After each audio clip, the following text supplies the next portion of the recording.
Little black girl saved a billionaire's daughter from fire. Then he found out who she was.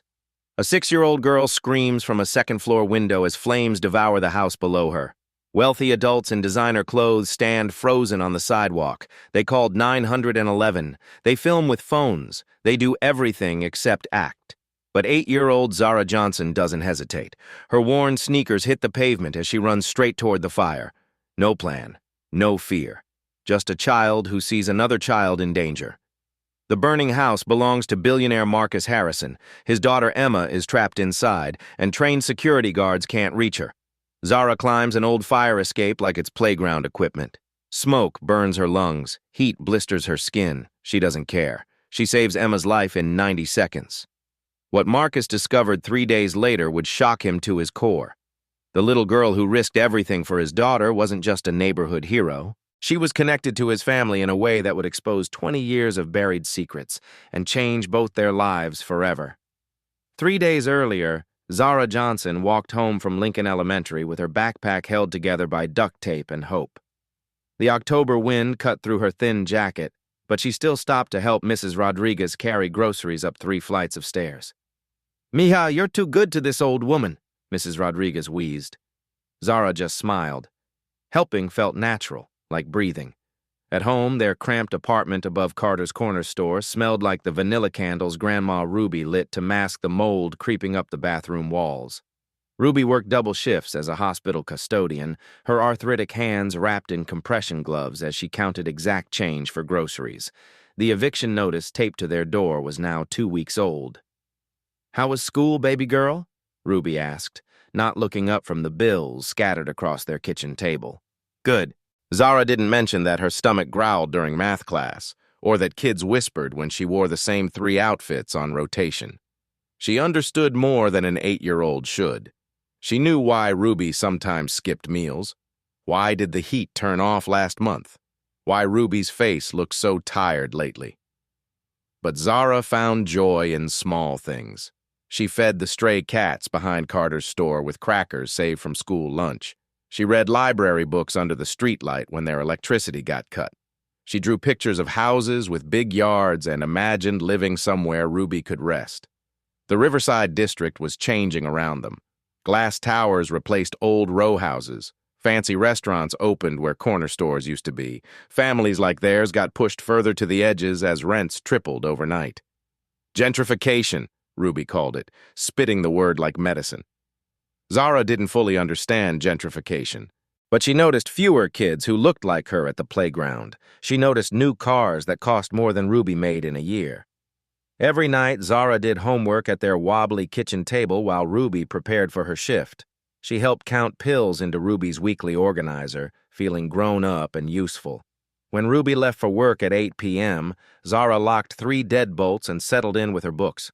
Their most precious possession sat on Zara's nightstand, a worn photograph of a young woman in a graduation cap and medical coat, Dr. Zara Johnson, Zara's mother. "Tell me about Mama again," Zara would ask before bed. Ruby's tired eyes always softened. "Your mama was brilliant, baby. First in our family to become a doctor. She helped sick children get better." "Like the kids at your hospital?" "Yes, but your mama was special. She made medicine for children who couldn't breathe well. Saved a lot of babies." Zara treasured these stories. In her dreams, she wore a white coat like her mother's. She helped children who were scared and sick. She made Ruby proud, but she never voiced these dreams aloud. She saw how exhausted Ruby got just maintaining their current life. Medical school felt as distant as the moon. Ruby never talked about how Amara died, just that there was a car accident when Zara was 3. Sometimes Zara caught Ruby staring at the photo with an expression she couldn't read. Sadness mixed with something else. Anger, maybe. Despite their struggles, their home radiated love. Ruby's bedtime stories painted pictures of Amara's compassion and brilliance. Even when the lights got shut off, they had each other. "We're rich in love," Ruby would say, holding Zara close on the couch that doubled as Ruby's bed. Zara believed this completely. After school, she had a routine. Stop at the library, help Mrs. Rodriguez, do homework, count Ruby's pills, lock the doors, read until her eyes got heavy. The library was Zara's sanctuary. Mrs. Carter, the librarian, always saved new books about doctors and scientists. Zara devoured stories about people who helped others, who discovered cures, who changed the world through kindness and intelligence. "You remind me of your mother," Mrs. Carter said one afternoon, watching Zara read about a doctor who worked in poor communities. Same hunger to learn, same gentle heart. Zara glowed at the comparison. Walking home that Thursday evening, Zara passed the luxury towers being built 3 blocks away. Construction workers were heading home. Rich families were arriving for dinner parties. 2 different worlds exist side by side. She didn't feel jealous of their big cars and fancy clothes. She just felt curious about their different lives. Near the expensive townhouses, she noticed security guards and a man in a suit speaking rapidly into an earpiece. A small girl about her age watched from an upstairs window of 1247 Riverside Drive. The girl had curly hair and bright eyes. When their eyes met, the girl waved. Zara waved back, smiling. It was just a moment of connection across different worlds. 2 children being children, before wealth and poverty mattered. As Zara climbed the stairs to their apartment, she whispered her nightly question to her mother's photo. "Mama, are you watching over us?" Outside, expensive cars continued parking on their street. Inside, Ruby counted bills and worried about next month's rent. But in 3 days, everything would change. What Zara didn't know was that the little girl in the window would soon need her help. And what Ruby didn't know was that helping that child would finally connect them to the truth about Amara's death, and the future Amara had always wanted for her daughter. Saturday evening, 7:43 p.m. Zara returned from the library as the first autumn wind carried the scent of burning leaves.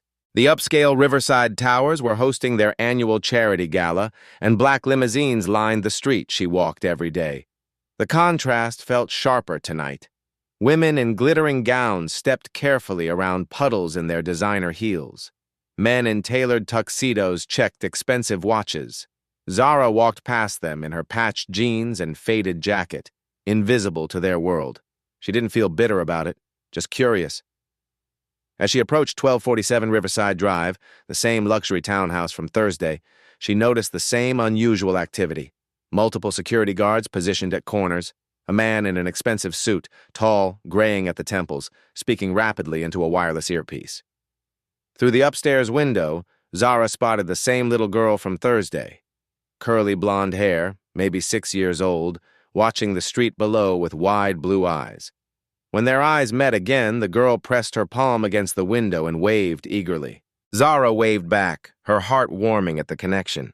2 kids being kids, despite everything that separated them. 20 minutes later, while helping Mrs. Rodriguez take trash to the dumpster, the smell of smoke changed. Not the pleasant scent of leaf burning, but something acrid and wrong, something chemical and dangerous. Orange light flickered against apartment windows. "Dios mío," Mrs. Rodriguez gasped, pointing toward Riverside Drive. The luxury townhouse was engulfed in flames. Fire had started in the kitchen during party preparation and spread rapidly through the old wooden interior despite the building's modern facade. Smoke poured from first-floor windows as party guests evacuated in chaos, their elegant clothes now disheveled and soot-stained. Some guests sobbed, others filmed with their phones. Most just stood frozen on the sidewalk, unsure how to process the disaster unfolding before them. Above the crowd's panic, a child's terrified screams pierced the air. The little girl from the window, the one who had waved at Zara, was trapped on the 2nd floor. "Emma!" The man in the tuxedo broke free from his security detail and ran toward the building. "That's my daughter, Emma!" Security guards grabbed him before he could enter the inferno. "Sir, you can't go in there. The fire department is 3 minutes out." "3 minutes?" Marcus Harrison's voice cracked with desperation. "She doesn't have 3 minutes." The main staircase had collapsed. Smoke billowed from every window. The heat was so intense that even standing 50 feet away, the crowd had to keep backing up. Emma's cries grew weaker as smoke thickened around her. Fire trucks wailed in the distance, but everyone could see they wouldn't arrive in time. The little girl would suffocate before help reached her. Wealthy party guests called 911 repeatedly, as if multiple calls could make emergency responders arrive faster. Security guards radioed for backup they didn't have. Everyone had opinions about what should be done, but no one acted. While adults debated and delayed, Zara noticed what they had all missed. The old fire escaped. It was barely visible through overgrown ivy on the building's side, a relic from when the townhouse was originally built decades ago. The metal ladder led directly to Emma's window. Most adults couldn't reach it. The bottom rung was 8 feet off the ground, too high without equipment. But there was an old oak tree beside it, its branches reaching toward the escape. Zara was small enough to climb that tree.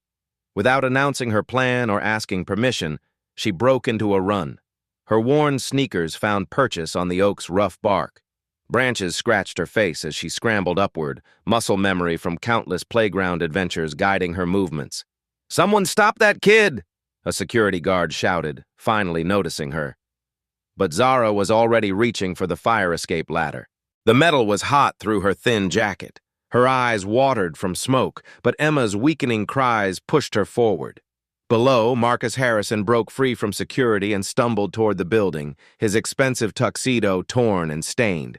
"Emma, Daddy's here! Hold on!" Other adults finally noticed the small black girl climbing through the smoke toward the trapped child. Gasps rippled through the crowd.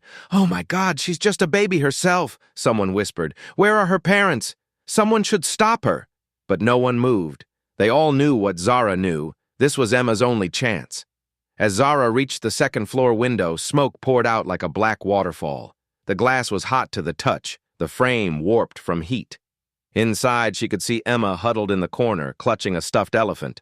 The little girl's eyes were wide with terror, her breathing labored. Emma was wearing a medical alert bracelet. Even through the smoke, Zara could make out the words, "severe asthma." This wasn't just about smoke inhalation anymore.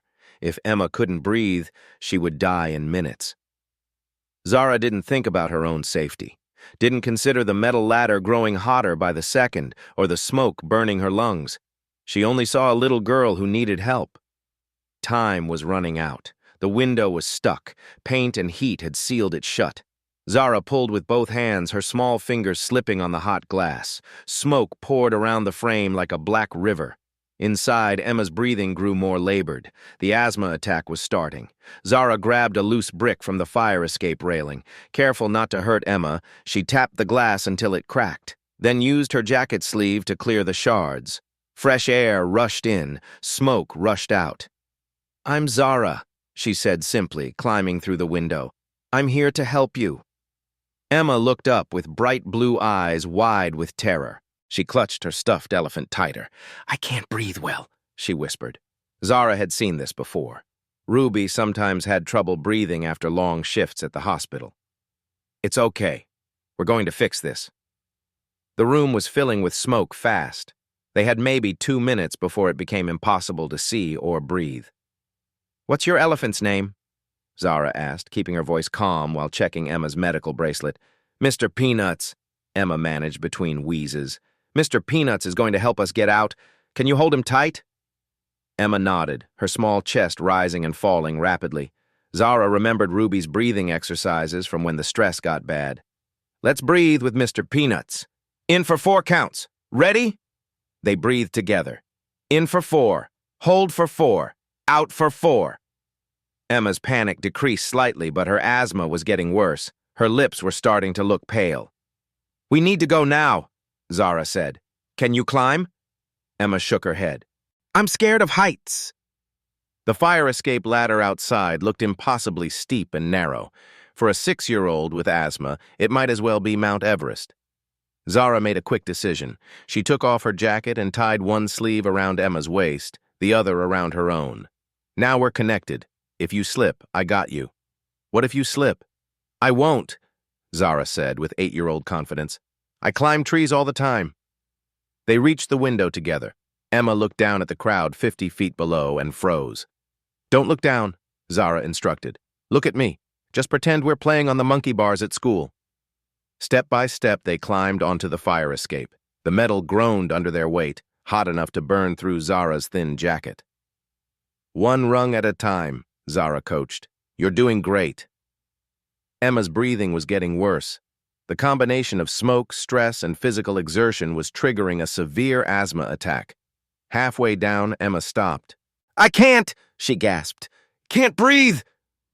Her lips were definitely pale now. This was becoming life-threatening.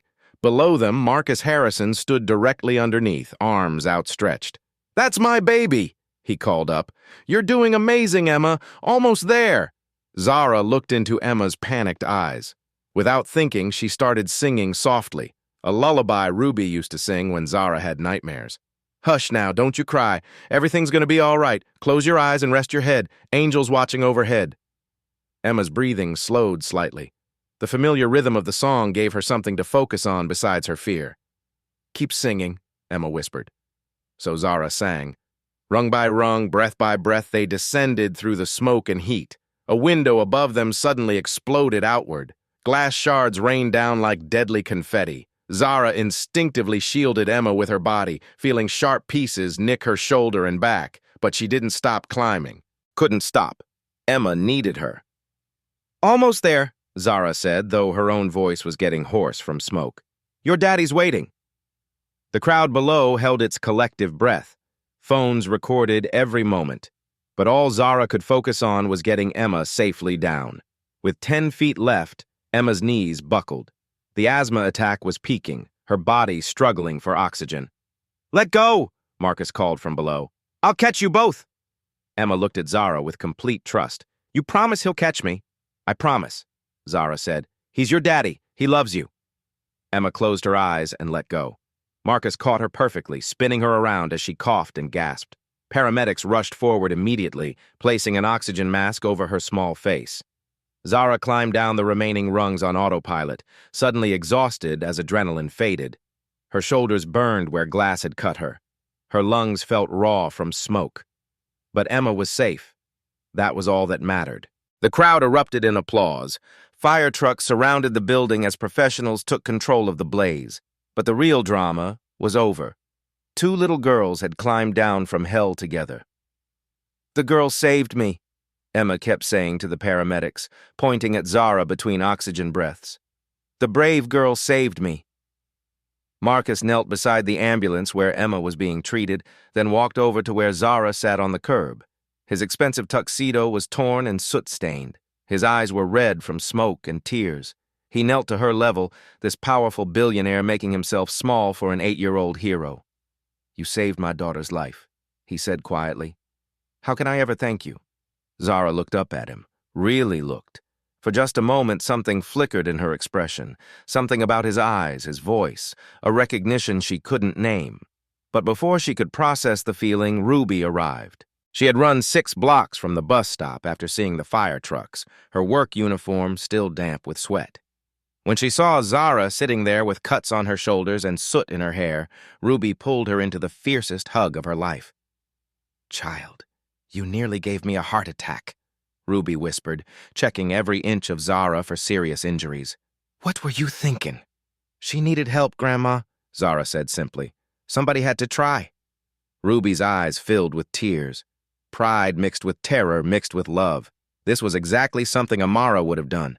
Marcus approached them both, his gratitude evident in every line of his face. Despite his obvious wealth and power, he spoke to Ruby as an equal parent to parent. "Ma'am, your granddaughter is a hero. She did what trained adults couldn't do." Ruby studied this man who clearly lived in a different world than theirs. She saw genuine emotion, not just polite gratitude. "She's always been special," Ruby said softly. "Gets it from her mother." As paramedics checked Zara's cuts, superficial wounds that would heal with butterfly bandages, the 3 of them stood together in the glow of emergency lights. None of them knew that this moment would change everything. In 3 days, Marcus would discover exactly who Zara's mother was, and that discovery would expose secrets buried for 20 years. Ruby held Zara at arm's length, inspecting every scratch like a mother bird checking her chick. The cuts were shallow, glass nicks that would heal with bandages in time. "Baby girl, you scared me to death," Ruby whispered, pride mixing with fear in her voice. Marcus Harrison approached slowly, his expensive tuxedo torn beyond repair. Despite commanding a Fortune 500 company, he looked uncertain how to express his gratitude. "Ma'am," he said to Ruby, voice thick with emotion, "your granddaughter saved Emma's life. She did what none of us could do." Ruby studied him carefully. She recognized wealth, The quality of his ruined clothes, how others deferred to him, the security detail keeping distance. But she also saw genuine gratitude, not fake politeness. "She's always been brave," Ruby said simply. "Gets it from her mother." Marcus pulled out a business card, thick paper with embossed letters. Marcus Harrison, CEO, Harrison Industries. "Please, let me do something for your family," he said earnestly. "College fund, new apartment, medical bills, whatever you need." She risked her life for Emma. Ruby took the card and studied it. The name Harrison Industries nagged at something in her mind, but she couldn't place it. Then she handed it back gently. "We appreciate your kindness, Mr. Harrison, but we don't need charity. Zara did what any decent person would do." Marcus looked stunned. In his world, everyone had a price. "But surely—" "No," Ruby said firmly but kindly. "We help because it's right, not because we expect payment. That's what makes it real kindness." Zara watched with fascination. She'd never seen someone try to give Ruby money before. She didn't understand why Ruby refused, but she trusted her grandmother completely. Marcus seemed genuinely lost. "Then what can I do? I can't just say thank you and walk away." He looked down at Zara, still catching her breath. "There has to be something." From his pocket, he pulled out a small silver keychain with the Harrison Industries logo. "Please, just take this, in case you ever need anything. Anything at all." Zara accepted it politely, though she had no keys. The metal was smooth and warm. "Thank you, Mr. Harrison," she said with 8-year-old politeness. Meanwhile, paramedics loaded Emma into an ambulance for overnight observation. Her breathing had stabilized, but they wanted to monitor her. Emma insisted on saying goodbye first. Still wearing an oxygen mask and clutching her stuffed elephant, she walked over on unsteady legs. Without a word, she pressed Mr. Peanuts into Zara's hands. "So you remember me," Emma whispered through the mask. "I'll take good care of him," Zara promised. "Will I see you again? We live in the same neighborhood. Maybe we can be friends." Emma's eyes lit up behind the plastic mask. A friend who lived nearby felt magical. Local news crews arrived as the fire came under control. Reporters wanted interviews, photos, and the complete story. Ruby stepped protectively in front of Zara. "She's 8 years old," she told reporters firmly. "She needs rest, not cameras." The contrast was clear. While Ruby shielded Zara from attention, Marcus gave a brief statement praising the extraordinary young woman who saved my daughter. Walking home, Zara asked the question building all evening. "Grandma, why didn't you take his money? We could really use it." Ruby stopped and knelt to Zara's level. "Listen, baby. When you accept charity, it changes things, makes you owe somebody. We help because it's right, not for payment. That's what your mama would have done." Zara nodded slowly. "Like doctors who help sick people?" "Exactly like that." Climbing the stairs to their apartment, Zara fingered the Harrison Industries keychain. Something about the name felt familiar, though she couldn't say why. Ruby noticed her looking at it, and for just a moment, a shadow crossed her face. But Zara was too tired to notice. That night, she fell asleep holding Emma's stuffed elephant, the keychain tucked safely in her pocket. She had no idea that Marcus Harrison was spending his sleepless night trying to learn everything about the little girl who saved his daughter, or that what he would discover would change both their lives forever. Marcus Harrison couldn't sleep.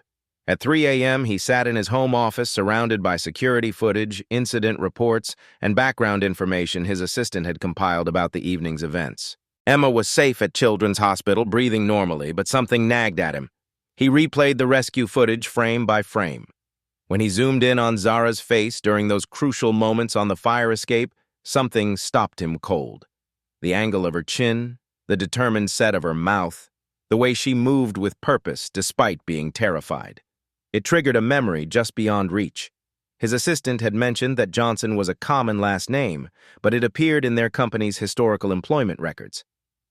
There was a Dr. Zara Johnson who worked on a special project about 20 years ago, she'd noted casually. Marcus asked for those files immediately. Meanwhile, 3 miles away, Ruby sat at her kitchen table, unable to shake her unease about the evening. She was grateful for Zara's safety, but worried about the attention. She'd worked hard to keep their family below the radar, especially from certain powerful people. The Harrison Industries business card lay on the table between unpaid bills. The name kept bothering her, scratching at memories she'd tried to bury. Quietly, she removed the keychain from Zara's backpack while she slept. She held it for a long moment, her face troubled, then locked it in her jewelry box, the same box where she kept Amara's important papers. Some things were better left alone. At Children's Hospital, Emma recovered quickly from smoke inhalation, but she wouldn't stop talking about the brave girl who saved her. She drew pictures of Zara with crayons the nurses provided and asked repeatedly when they could play together. "Can we invite her for my birthday?" she asked Marcus during visiting hours. "We'll see, sweetheart," he said, though his mind was elsewhere. Local news ran the story as feel-good coverage. 8-year-old hero saves billionaire's daughter. They honored Ruby's request to keep Zara's full name and address private, but in a connected world, privacy was fragile. Marcus's security team had already compiled a detailed background check on the Johnson family. What they found reached back 20 years to a medical research project that had changed everything. Unknown to each other, both Marcus and Ruby spent their sleepless night looking through old photographs. Marcus searched corporate archives in his office. Ruby touched familiar photos in her bedroom, whispering, "I hope I'm doing right by your baby, Amara." Digital breadcrumbs were forming connections across decades: employment records, research papers, hospital affiliations, patent filings. The pieces of a puzzle neither of them wanted to solve. As dawn approached, Marcus stared at a personnel file from 2003. Dr. Zara Johnson, pediatric researcher hired to develop breakthrough treatments for childhood asthma. The photo, paper-clipped to her resume, showed a young woman who looked remarkably like the girl who had saved his daughter. But there was more. A connection that went deeper than employment records, deeper than coincidence. A connection that would expose 20 years of buried secrets and change both families forever. Marcus reached for his phone to call his head of security. It was time to learn the truth about Dr. Zara Johnson and her daughter. Marcus arrived at his office before sunrise. 20-year-old files spread across his mahogany desk like pieces of a shattered mirror. At the center lay the personnel file that had kept him awake. Dr. Zara Johnson, lead researcher on Harrison Pharmaceuticals' most ambitious project. But this wasn't just about employment records. The deeper Marcus dug, the more devastating the truth became. Emma had been born with severe asthma. By age 2, existing treatments weren't working. Her tiny lungs struggled with every breath. Specialists gave grim predictions about her future, if she had one. In desperation, Marcus had funded an experimental treatment program. The lead researcher was a brilliant young doctor named Zara Johnson. Dr. Johnson didn't just work for Marcus. She saved Emma's life. The same hands that belonged to 8-year-old Zara had once held the medicine that gave Emma her childhood back. Mother and daughter, 20 years apart, had both saved the same little girl. But the story didn't end with medical triumph. Marcus found the files he'd tried to forget. Dr. Johnson had discovered that Harrison Pharmaceuticals planned to price her breakthrough treatment at $50,000 per dose, putting it beyond reach of most families whose children desperately needed it. She'd threatened to expose their predatory pricing strategy and take her research to a non-profit company. The board of directors had been furious. Billions in projected profits were at stake. 3 days before Dr. Johnson was scheduled to testify before Congress about pharmaceutical pricing. She died in a car accident. Marcus stared at the accident report he'd read dozens of times over the years. Single-car collision on a rainy night. Brake failure. No witnesses. The official investigation found no wrongdoing. But Marcus had always wondered. His security team's updated analysis, using modern forensic techniques unavailable in 2003, painted a different picture. Enhanced digital examination of the crash site photos revealed evidence the original investigators had missed or ignored. Brake lines that showed signs of tampering, steering components that had been deliberately weakened. What looked like an accident was actually murder. For 20 years, Marcus had carried the weight of this knowledge. He was CEO, but he didn't control the board's more ruthless decisions. Several board members had connections that could arrange accidents when necessary. Marcus had tried to honor Dr. Johnson's work by funding pediatric asthma research, but he could never bring himself to find her family. The guilt was too heavy, until now. Studying surveillance footage of Zara's rescue, Marcus saw Dr. Amara Johnson's courage living on in her daughter. The same fearless determination, the same instinct to help others regardless of personal cost. Hidden in archived files, Marcus found Dr. Johnson's final research notes, work that had been buried with her death. She'd been developing an even more effective treatment, one that could be manufactured cheaply and distributed globally. Her murder had ended this research forever. Meanwhile, Ruby had spent the night reading her own hidden documents. The settlement money from Harrison Pharmaceuticals had paid for Amara's funeral and helped support Zara, but it came with strict legal constraints. Ruby could never speak publicly about Amara's work or her death. She'd signed those papers while grieving, desperate to provide for 3-year-old Zara. Now she realized that Zara's heroic rescue had inadvertently placed them back in Harrison's orbit. If Marcus discovered who Zara really was, would the old legal agreements apply to her granddaughter? Had she put Zara in danger? Ruby found newspaper clippings she'd saved for 20 years, articles about pharmaceutical price manipulation, about promising research mysteriously discontinued, about a young doctor who died just before exposing corporate corruption. She'd always known Amara's death wasn't an accident, but she'd been too afraid to pursue the truth. Marcus realized the cosmic justice, or perhaps cruel irony, of the situation. The little girl who saved his daughter was the child of the woman his company had silenced. The coincidence felt like a chance for redemption he didn't deserve. When his current board members learned about Marcus's investigation, several who'd been involved in the original cover-up pressured him to maintain silence.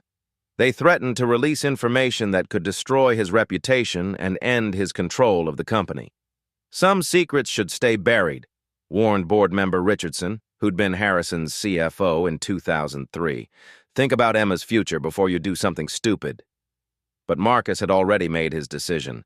That evening, he sat in Emma's hospital room watching her sleep peacefully, breathing easily thanks to treatments developed by Dr. Amara Johnson. She clutched the stuffed elephant Zara had returned to her, smiling in her dreams. Both his daughter's life and her rescue were connected to the same family he'd helped wrong 20 years ago. Marcus pulled out his phone and called his personal attorney. "I need you to draft a comprehensive settlement offer," he said quietly, "and I want to establish a foundation. The Dr. Amara Johnson Foundation for Pediatric Research. Sir, are you sure about this? The legal implications, I'm sure. Also, I want a full forensic investigation into Dr. Johnson's death. Use whatever resources necessary. I want the truth."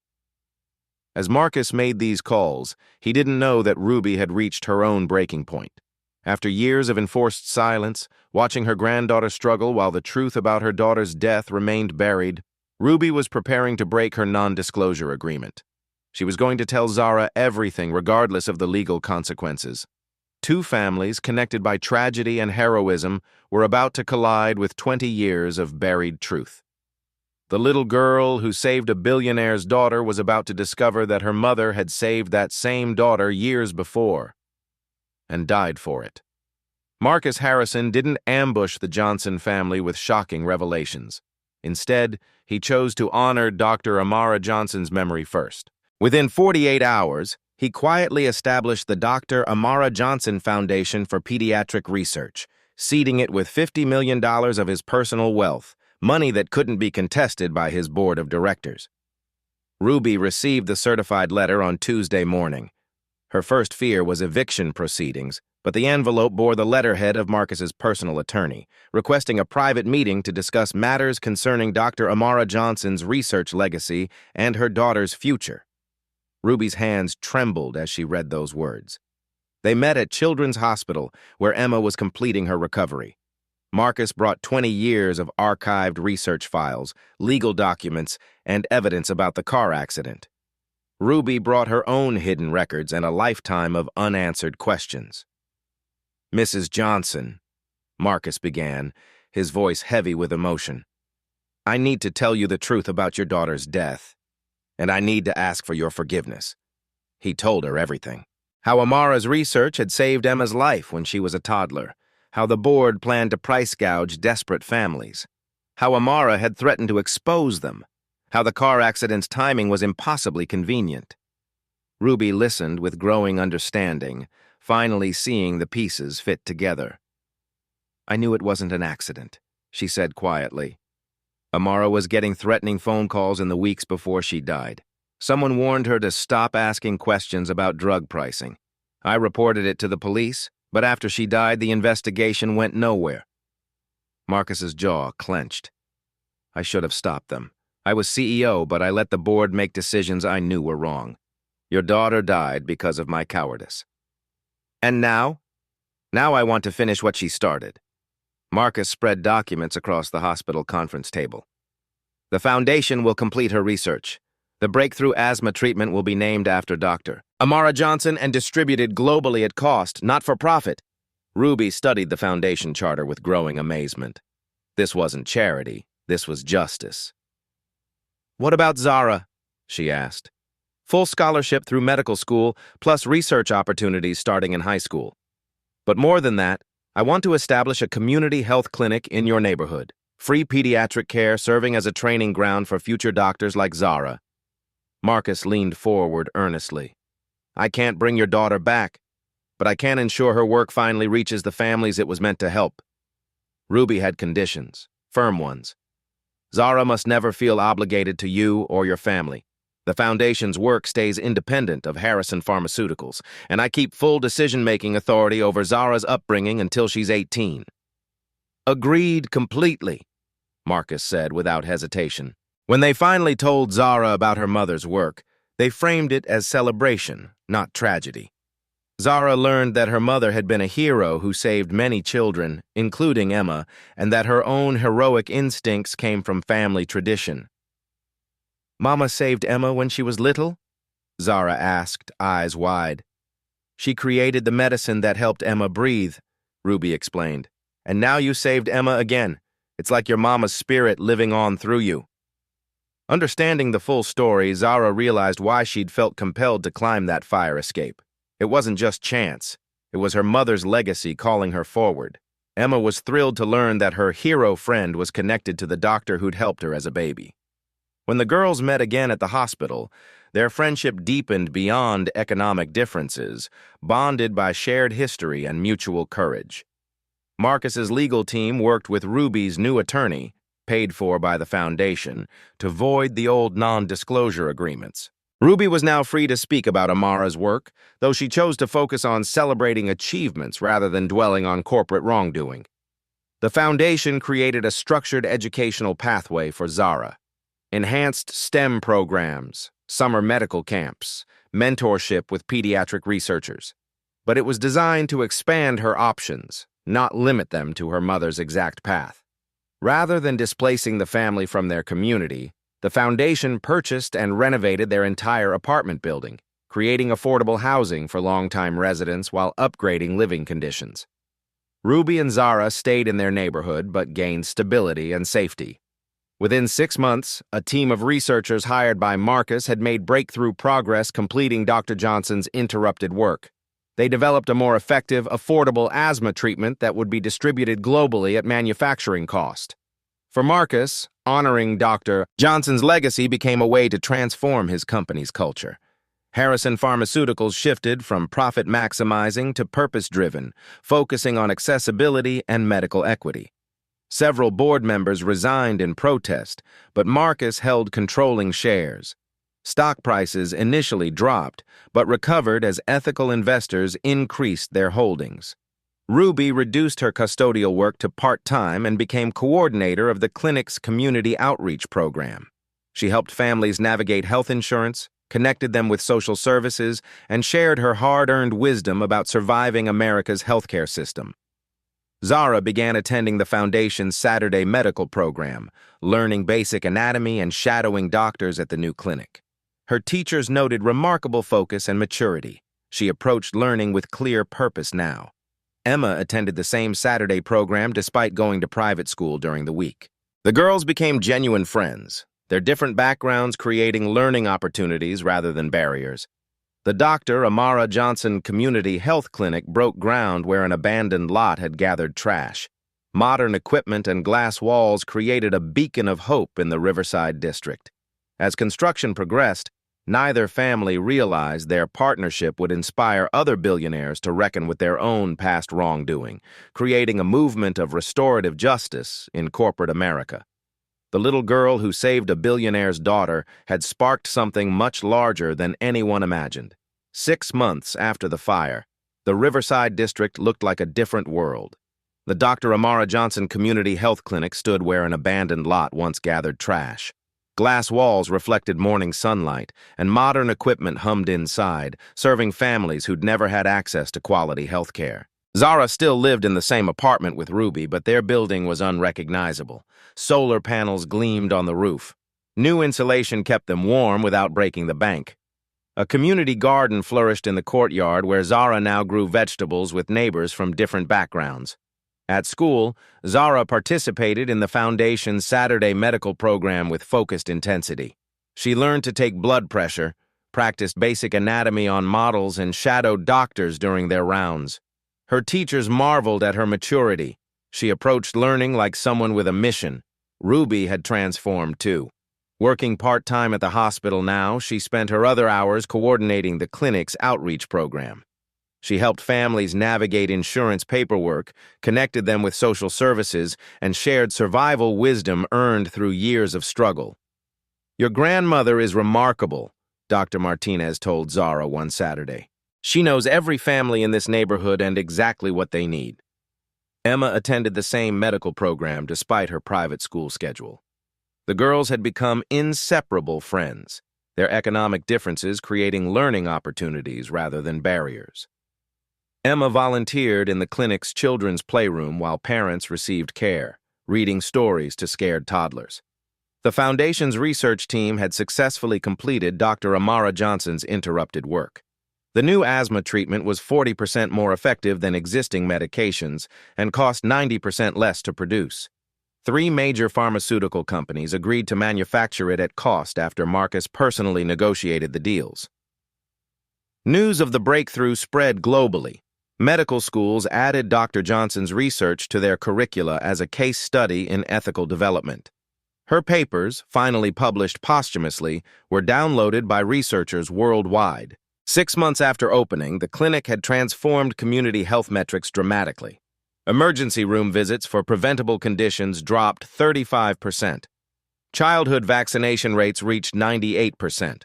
Most importantly, no child in the neighborhood had died from asthma complications, a stark contrast to 3 deaths the previous year. The health clinic anchored broader community investment. A pharmacy offering sliding-scale pricing opened next door. A healthy foods co-op provided fresh vegetables at affordable prices. Mrs. Rodriguez expanded her corner store to include basic medical supplies and health education materials. The Foundation's scholarship program now supported 12 local students pursuing medical careers. Zara remained the youngest participant, but teenagers who'd never imagined college were now planning for medical school. Housing stability had expanded beyond Zara's building. The Foundation purchased and renovated 6 more properties, creating stable homes for 200 families. No longtime residents were displaced. Instead, they gained security and improved living conditions. Marcus had restructured Harrison Pharmaceuticals entirely. Profit margins on life-saving medications were capped at 15%. The company partnered with nonprofits to ensure global access to essential medicines. Stock prices recovered as ethical investors recognized the long-term value of sustainable practices. National media featured the Riverside transformation as a model for corporate responsibility. Importantly, coverage framed Marcus not as a savior, but as someone making amends, a distinction that preserved community dignity. Ruby connected with other families affected by pharmaceutical industry abuses. Together, they formed a support network and advocacy group. Their shared experiences created healing, while their organized voice pushed for systemic changes in medical pricing. The Dr. Zara Johnson Research Institute, now operating in 3 cities, attracted top medical talent focused on accessible healthcare solutions. Young doctors competed for residencies emphasizing community medicine over high-profit specializations. Zara and Emma's friendship had become a symbol of the program's success. They represented genuine integration, not charity, but mutual respect and shared purpose. Their Saturday medical projects often involved both families working together on community health initiatives. Local businesses thrived around the clinic. Coffee shops, tutoring centers, and small markets opened to serve the increased foot traffic. Property values rose modestly, enough to help longtime homeowners build equity, but not so much as to force displacement. The foundation's model inspired inquiries from 12 other cities planning similar programs. International organizations studied the community-based healthcare approach for potential replication in developing countries. Ruby kept Dr. Johnson's photo prominently displayed in the clinic's lobby, alongside pictures of all the children who'd benefited from her research. Zara often stopped to touch the frame before beginning her Saturday volunteer work. "Mama would be proud," she'd whisper. And Ruby, watching her granddaughter help nervous children feel brave during medical procedures, knew it was true. As the one-year anniversary of the fire approached, neither Zara nor Emma realized their story had inspired a documentary filmmaker exploring how individual courage can transform systems of power and injustice. Change was rippling outward in ways they couldn't imagine. 1 year after the fire, the Riverside District hosted its first annual Heroes Among Us celebration. The event honored community members who demonstrated everyday courage, not just dramatic rescues, but small acts that made neighbors' lives better. 9-year-old Zara served on the planning committee, insisting the celebration focus on all the heroes, not just her rescue of Emma. Her natural humility continued to impress adults who forgot she was still a child. The celebration took place in the community garden behind Zara's renovated building. As she watered tomatoes that would feed neighbor families, she thought about her mother's photo, still on her nightstand, but now surrounded by pictures of new friends, research mentors, and community members. 7-year-old Emma announced at the celebration that she wanted to be a community doctor when she grew up, just like Zara planned to be. Her asthma was perfectly controlled with the new medication developed from Dr. Johnson's research, allowing her to run and play without constant worry. Ruby spoke at the celebration, her voice strong and proud. She talked about Amara's legacy living on through Zara and through every child who would benefit from improved asthma treatment. She didn't dwell on past injustices, but celebrated present possibilities. "My daughter believed medicine should heal everyone, not just those who could afford it," Ruby said. "That dream is finally coming true." Marcus attended quietly, not as a VIP, but as a community member. He volunteered at the health clinic every Saturday morning, learning from Ruby about healthcare challenges facing low-income families. His corporate leadership now reflected this ground-level understanding. The celebration established an annual tradition. Community members nominated local heroes for recognition and small grants supporting their continued service. This year's recipients included a teenager who tutored younger children, an elderly man who fixed bicycles for free, and a woman who organized neighborhood cleanup days. Representatives from 5 other cities attended, planning to replicate the Riverside model in their communities. The foundation had received inquiries from international organizations interested in community-based healthcare approaches. As the celebration wound down, Zara and Emma planted a tree together in the community garden, a young oak that would grow alongside their friendship and the community they were helping nurture.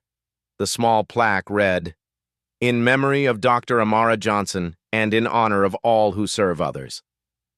That evening, as Zara prepared for bed, she whispered her nightly words to her mother's photo. But instead of asking if her mother was watching over them, she said something different. "Mama, I hope I'm making you proud. I'm helping people, just like you did, and I'm not scared anymore because I know you're always with me."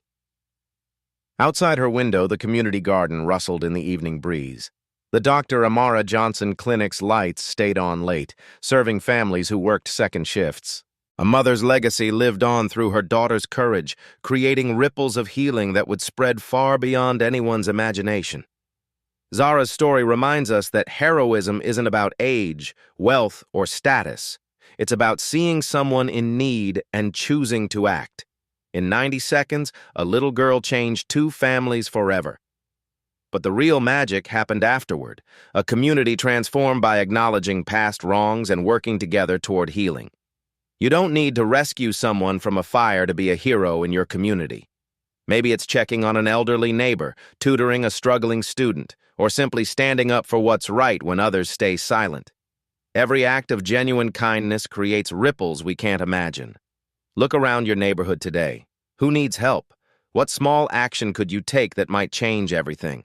Share this story if it moved you, and more importantly, share your own kindness with someone who needs it. What's the bravest thing you've ever done to help someone else? Tell us in the comments below. Heroes live among us. They just need the courage to act. Subscribe for more stories that remind us ordinary people doing extraordinary things can heal the world, one brave choice at a time.